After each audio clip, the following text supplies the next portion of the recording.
Basta masakit. Nagyayabang pa niya pagiging lasing pero inom ka ng inom dyan wala ka ng trabaho. Di ka like ni Aubrey bro, ako ang gusto niya. Umalis ka na, date namin mamaya. Mag-date daw sila ni Aubrey, grabe pak na pak. Alam mo parang kulang ka sa sapat. Hitok lang pare, kulubot ang iyong balat. Pag nagagalit ka, para kang galit.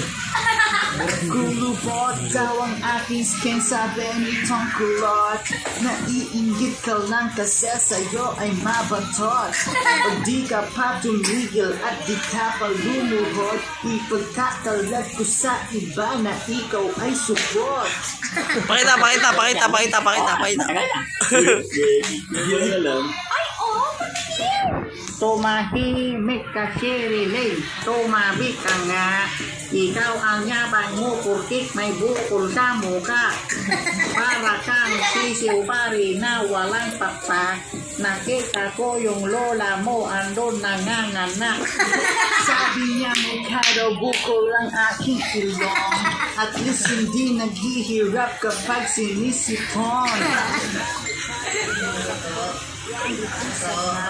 Nakita ko yung mommy mo, andon lalaki na. Di daw siya ay wait lang. Nakita mo yung mama ko? Masan? Anong sabi niya? It's just a joke bro. Ay, akala ko meron siya. Sinamot. Bakit mo dinadama yung nanay ko? Ikaw na una bro. Inog na nowit na ulog. Ano ba? Tama na nga yan. Jonathan, itigil mo na yan. Okay, Gagi. Hindi na mo mention nito.